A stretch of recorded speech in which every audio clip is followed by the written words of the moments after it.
ഇന്നതേ കെട്ടിയൊരുങ്ങിയപ്പോൾ എനിക്ക് ലേശം ഭംഗി തോന്നി, അതുകൊണ്ട് കണ്ണാടിയിൽ ഫോട്ടോ എടുക്കാമെന്ന് വിചാരിച്ചു. അങ്ങനെ ബസ്സിൽ കയറിയപ്പോഴോ ആ കഴപ്പങ്ങ് മാറിക്കിട്ടി. അങ്ങനെ ഇപ്പം ഞാനെത്തും പറഞ്ഞ് എന്നെ കൊണ്ട് വെയിറ്റ് ചെയ്യിപ്പിച്ചത് അരമണിക്കൂറാണ് ഗൈസ്. ഇതാണ് എൻ്റെ സ്വന്തം ഫ്രണ്ട് നന്ദു. അങ്ങനെ ഞങ്ങൾ സർട്ടിഫിക്കറ്റ് അപ്ലൈ ചെയ്യാൻ വേണ്ടി പോയതായിരുന്നു കേട്ടോ. അങ്ങനെ അതൊക്കെ കഴിഞ്ഞ അവസാനം എൻ്റെ കോലം ഈ ഒരു പരുവത്തിലായിട്ടുണ്ട്. വണ്ടി എത്തിയ സമയത്ത് ആ ബസ് അവിടെ ഉണ്ടായിരുന്നില്ല. ഇപ്പം ആകെ മൊത്തം തിരിച്ചിലായിരുന്നു. പിന്നെ നമ്മൾ നേരെ പോയിട്ടുണ്ടായിരുന്ന ട്രിനിറ്റിൻ്റെ ഓണർ അടുത്തേക്കാണ്. വേറെ അടുത്തുള്ള നമ്മുടെ ഇടത്തേമായിരുന്നു കേട്ടോ. അങ്ങനെ ഡോക്ടർ പറഞ്ഞു ഇനി കണ്ണട വെച്ചില്ലെങ്കിൽ കണ്ണൊക്കെ അടിച്ചു എന്ന് പറഞ്ഞുകൊണ്ട് ഞങ്ങൾ നേരെ ലെൻസ് കാട്ടിലേക്കാണ് പോയിട്ടുണ്ടായിരുന്നത്. അവിടെ പോയപ്പോഴായിരുന്നു കരിമ്പുകാട്ടിൽ ആന കയറിയ പോലെ അങ്ങോട്ടും ഇങ്ങോട്ടൊക്കെ നമ്മൾ ഫ്രെയിം വെച്ച് നോക്കുന്നുണ്ടായിരുന്നു. പക്ഷേ ഏതോ ഒരു ഗുമ്മുണ്ടായിരുന്നില്ല. ഇനിയിപ്പോൾ കണ്ണടേൻ്റെ പ്രശ്നമാണോ അതോ ഞങ്ങളുടെ പ്രശ്നമാണോ എന്ന് അറിയാൻ പറ്റിയിട്ടുണ്ടായിരുന്നില്ല. അവസാനം രണ്ടും കൽപ്പിച്ച് നമ്മളത് ഈ ഒരു ഫ്രെയിമാണ് എടുത്തിട്ടുണ്ടായിരുന്നത് കേട്ടോ. ഞാനും അവളും സെയിം ഫ്രെയിം തന്നെയായിട്ട് എടുത്തിട്ടുണ്ടായിരുന്നത്. എങ്ങനെയുണ്ട് ഗൈസ് ഒന്ന് കമന്റ് ചെയ്യണേ. ഞാൻ നിങ്ങളോട് കമന്റ് ചെയ്ത് പറയാം, അല്ലാതെ കമന്റ് ബോക്സ് ഇന്നേ ഒരു കമന്റ് വന്നിട്ട് ഞാൻ കണ്ടിട്ടില്ല.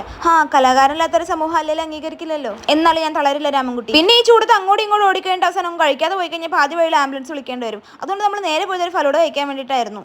ഫലൂഡേൻ്റെ ടേസ്റ്റ് എനിക്ക് ഇപ്പോഴും ഓർമ്മയുണ്ടെങ്കിലും അതിൻ്റെ പേര് എനിക്ക് ഓർമ്മയില്ല. അതും കഴിഞ്ഞ് അവൾ നേരെ സ്റ്റോപ്പിൽ കൊണ്ടാക്കി. അവിടെ നിൻ്റെ ഒരു ഫ്രണ്ടിനെ കണ്ടിട്ടുണ്ടായിരുന്നു. അപ്പം എന്തായാലും അടുത്ത വീഡിയോ